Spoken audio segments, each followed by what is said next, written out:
ये आकाशवाणी रायपुर है। छत्तीसगढ़ी समाचार बुलेटिन के संग शुभा मिश्रा के जय जोहार। अब सुनो आज के प्रमुख समाचार। राष्ट्रीय आदिवासी नृत्य महोत्सव के दूसर दिन आज पारंपरिक त्योहार फसल कटाई और आने पारंपरिक विधाओं पर आधारित लोक नृत्य प्रतियोगिता हुई। राज्यपाल कहिन कि छत्तीसगढ़ के संग पूरा देश दुनिया में आदिवासी मन के संस्कृति बहुत समृद्ध हवे। राष्ट्रीय पात्रता परीक्षा नेट 2021 में इंदिरा गांधी कृषि विश्वविद्यालय रायपुर के 258 विद्यार्थी मन सफलता हासिल करे है और 21वां राज्य स्तरीय शालेय क्रीड़ा प्रतियोगिता आज ले कोंडागांव में शुरू 541 खिलाड़ी मन भाग लेवत है। अब समाचार विस्तार ले। भारत हा कोविड टीकाकरण अभियान के तहत 100 करोड़ टीका लगा के इतिहास रचे हवे। इस सुघ्घर काम खातिर योगदान करैया जम्मो डॉक्टर, नर्स और स्वास्थ्य कर्मी मन के आकाशवाणी हा अभिनंदन करत है। संगे संग हमन जम्मो झल्ला सतर्क करना चाहत हन कि कोरोना हा अभी खत्म नहीं होए है। हमर आप मन ले अपील है कि जल्दी ले जल्दी दोनों टीका ला लगवाओ और दूसर लोगन मन ला घलो टीका लगाए बर प्रेरित करो। तिहार के बेरा में ये 3 ठिन सरल उपाय के पालन जरूर करो। मास्क लगावो, 2 गज की सुरक्षित दूरी बनाए रखो, घेरी बेरी साबुन ले हाथ धोवो। कोरोना ले जुड़े जानकारी और मार्गदर्शन बर छत्तीसगढ़ के हेल्पलाइन नंबर 104 और 0771 223 5091 में संपर्क करे जा सकत है। संगे संग राष्ट्रीय हेल्पलाइन नंबर 1075 में घलो संपर्क करे जा सकत है। अब समाचार विस्तार ले।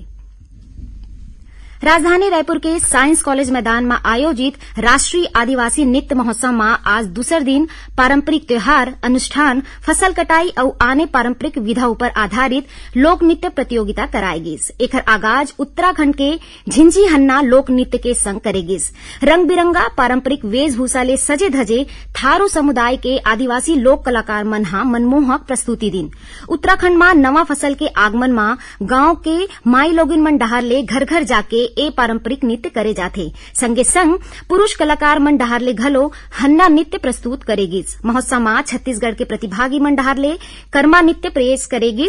लोक कलाकार मन हा कर्मा नृत्य के माध्यम ले पर्यावरण ला बचाए रखे के संदेश दिन। एकर अलावा महोत्सव में देश के कलाकार मन हा लद्दाख के जबरो, असम के बिहू, मिजोरम के चेरावलाम नृत्य, मध्य प्रदेश के भगोरिया, केरल के वट्टाकल्ली और महाराष्ट्र के गादली सुनून लोक नृत्य के प्रस्तुति दिन। एकर पहली आदिवासी नृत्य महोत्सव में काली रतिहा राज्यपाल अनुसुईया उइके हकीहीन की छत्तीसगढ़ के संग पूरा देश दुनिया में आदिवासी मन के संस्कृति बहुत समृद्ध हवे।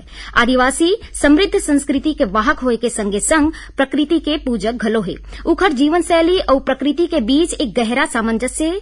राज्यपाल हकीहीन की आधुनिक समाज ला कई मायना में आदिवासी मन ले बहुत कुछ सीखे के जरूरत है। उन्हें राष्ट्रीय आदिवासी नृत्य महोत्सव और राज्योत्सव में काली तीसरैया दिन राष्ट्रीय और अंतर्राष्ट्रीय कलाकार मन डहार ले आने विधा में आधारित कार्यक्रम प्रस्तुत करेगी।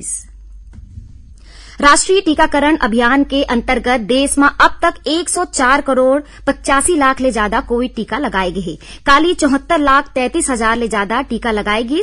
एती छत्तीसगढ़ के दुर्ग जिला में कोविड टीकाकरण के लक्ष्य ला पूरा करे के उद्देश्य ले मितानिन मन हा लोगल मन के घर घर जाके ओमन ला टीका लगाए बर प्रेरित करत है।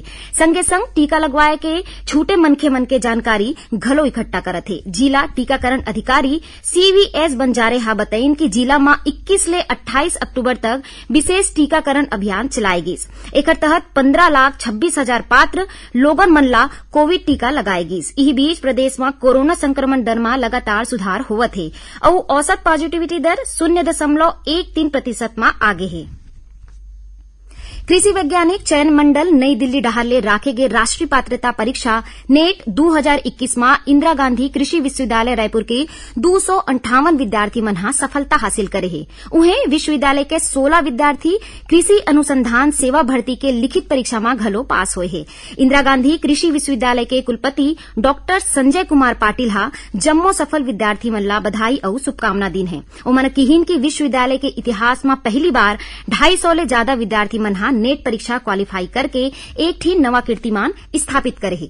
छत्तीसगढ़ी समाचार बुलेटिन आप मन आकाशवाणी रायपुर ले सुनत हो। छत्तीसगढ़ के खबर ले है आपके वास्ता और खबर के विश्वसनीयता ले है हमार वास्ता। आकाशवाणी समाचार रायपुर के प्रादेशिक समाचार बुलेटिन के संगे संग हमार समसामयिक कार्यक्रम आप रेडियो के संग अपन मोबाइल में घलो सुन सकत हो। आकाशवाणी समाचार फेसबुक, ट्विटर और यूट्यूब में घलो हावय।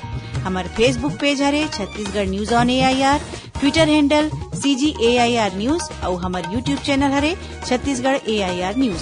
तो अब रेडियो के संगे संग आपके मोबाइल के माध्यम ले हम आप तक पहुंचत हन। छत्तीसगढ़ के हर खबर बर सुनत रहो आकाशवाणी समाचार। अब आगू बढ़बो बाचे समाचार कोती। सुनैया मन ला बता दन कि आजादी के अमृत महोत्सव के तहत प्रादेशिक एकांश आकाशवाणी रायपुर डहले प्रश्नोत्तरी कार्यक्रम शुरू करेगे है।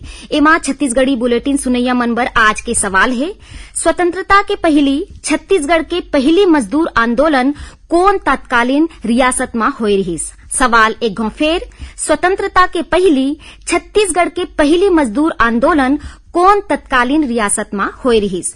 श्रोता मन हा अपन जवाब ईमेल ID raipursaawal@gmail.com मा या फोन नंबर 9424208182 मा SMS के माध्यम ले भेज सकत हे। जौन श्रोता के सही जवाब सबले पहली मिली ओला विजेता माने जाही और उखर नाव के घोषणा काली के छत्तीसगढ़ी समाचार बुलेटिन मा करे जाही। संगे संग ओला प्रादेशिक समाचार एकांश जहर ले प्रमाण पत्र घलो जारी करे जाही। 21वां राज्य स्तरीय शालेय क्रीड़ा प्रतियोगिता आज ले कोंडागांव में शुरू हुई। जिला प्रशासन और शिक्षा विभाग डहर ले आयोजित एक 3 दिवसीय प्रतियोगिता में सरगुजा, दुर्ग, रायपुर, बस्तर और बिलासपुर संभाग के 541 खिलाड़ी भाग लेवत हे। स्पर्धा में तीरंदाजी, क्रिकेट, टेबल टेनिस और मलखंभ जैसन खेल आयोजित करे जाही। छत्तीसगढ़ क्वांटिफाइबल डाटा आयोग के अध्यक्ष CL पटेल हा काली सर्वेक्षण काम के राज्य स्तरीय समीक्षा करीन। बैठका में बताए गई कि रायपुर जिला में अवैया 402 ग्राम पंचायत में से 171 ग्राम पंचायत में सर्वेक्षण के काम पूरा कर ले गए है। एमा आरंग, तिल्दा, धरसीवा और अभनपुर विकासखंड के ग्राम पंचायत शामिल है। बैठका में जिला नोडल अधिकारी हा बताइन कि सर्वेक्षण के काम काली 30 अक्टूबर तक पूरा कर ले जाही। बैठका में बताए गई कि प्रदेश के सबो जिला ले अन्य पिछड़ा वर्ग और आर्थिक रूप ले कमजोर वर्ग के व्यक्ति मन के कुल 84,79,000 ले ज्यादा आवेदन मिले हैं। भारत निर्वाचन आयोग डहर ले मतदाता जागरूकता के क्षेत्र में उत्कृष्ट कार्य करने वाला मीडिया संस्थान मन के चयन राष्ट्रीय मीडिया अवार्ड बर करे जाही। एकर बर संस्था मन ले 30 नवंबर तक आवेदन मंगाए गए हैं। इच्छुक मीडिया संस्थान अपन नामांकन सीधा भारत निर्वाचन आयोग निर्वाचन सदन अशोका रोड, नई दिल्ली में जमा करवा सकत है। अब थोड़कुन समाचार सारमा। छत्तीसगढ़ राज्य स्थापना दिवस के मौका में 1 नवंबर के जम्मू शासकीय संस्था और कार्यालय मन में छुट्टी घोषित करे गए है। दुर्ग जिला में 17 पुलिसकर्मी मन के तबादला करे गए है। एमा 10 निरीक्षक, 5 उप निरीक्षक और सहायक उप निरीक्षक शामिल है। कोरिया जिला के बैकुंठपुर में पदस्थ उप निरीक्षक दीपेंद्र सिंह के सौ खड़गवां विकासखंड के सोंस गांव के तीर गजे नदी ले बरामद करे गए है। एक उप निरीक्षक 25 अक्टूबर ले लापता रहिस। और T20 क्रिकेट मैच के सट्टा खिलाए के आरोप में पुलिस हा 2 लोगन मन ला गिरफ्तार करे है। एकर तीर ले एक लैपटॉप, मोबाइल सहित करीब 5,000 रुपया नगद बरामद करे गए है। आखिर में प्रमुख समाचार एक घौ फेर। राष्ट्रीय आदिवासी नृत्य महोत्सव के दूसरे दिन आज पारंपरिक त्योहार फसल कटाई और आने पारंपरिक विधाओं पर आधारित लोक नृत्य प्रतियोगिता हुई। राज्यपाल हा किहीन के छत्तीसगढ़ के संग पूरा देश दुनिया में आदिवासी मन के संस्कृति बहुत समृद्ध हावे।